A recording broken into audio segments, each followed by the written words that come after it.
Traders, hello. Obviously, it's middle of the night for most people.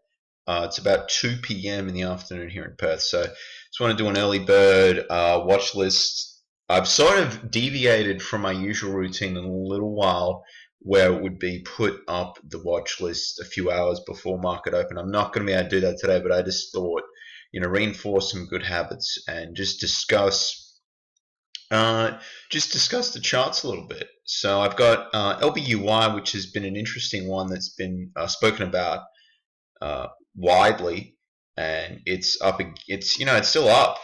It got quite high, 361. So, but it didn't really have like a panic sell-off. So it's quite an interesting little scenario. This is obviously a pump as well. So, but it really hasn't crashed, and it's interesting. So nothing really to report there on selling that. MGTI, this is the first I've checked out of it because I actually got in yesterday's session. I got in at 403, 405, I believe, and sold at 393. So I got in around sort of this area. What was that? Yeah, so around 10:30 last night. So that didn't work out, but it's interesting to see how it closed. So it is up from Wednesday's session, well, Tuesday's session. So it closed at 344. Then yesterday it closed at 395. So again, not spectacular. And then, well, I mean, I still like this chart. It's uptrending on multiple time frames. And we'll go to the year to date.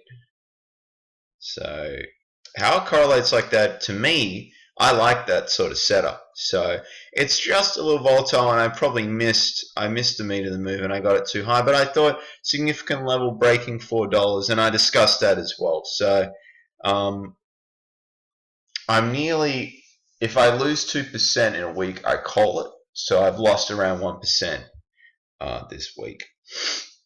So far, I had an AVEO trade, and that was a quick cut of $30. And last night was MGTI, and that was actually $60. So I wasn't quick enough with that.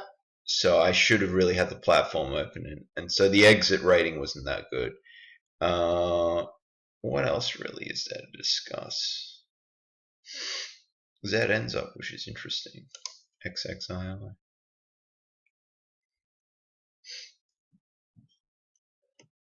Okay, this one really doesn't have much activity going on. I mean, that's interesting looking chart there. Very, very low interest for me. Alright, so I don't know. Look, I mean, my thoughts is that if it can hang around this level and break $4 and maybe hang around there, then it might look to go longer, because there's news and there's a press release, and maybe John McAfee might come out. I'm just interested with this one. I don't know if it's a lost cause, but it seems to really like to spike early on in the session, and if there's a dip, a minor little dip, I might be interested to get into it. When I mean dip, I mean dip and then a trace of a bounce, and then I'll get on that at the beginning of the bounce, not just like at the bottom, because that's just crazy. All-time highs pretty much as well on Bitcoin, so, and they're involved with Bitcoin MGTI. So I'm going to say again, I'm just going to monitor MGTI. I understand it's extremely extended, but it's holding. So you just look at the chart, and I'm not overthinking about cryptocurrency and legitimacy of that and whatnot and fundamentals, and I'm just looking at the chart. So obviously be a quick position. I didn't hold very long last night, so but the problem is though, okay, so I might have a quick might have a mental stop at 395. It gets above, I might get in at 402.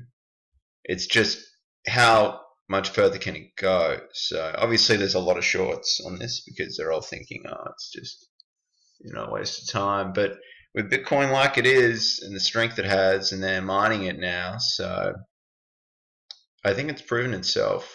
Bitcoin, it's definitely more legitimate. So this will be the one I'm watching, guys. I'll keep it simple, keep it short. If anything else comes up later on, I'll I might trade it, we'll see. But that's the video, guys. Thanks for watching and have a good day. Bye.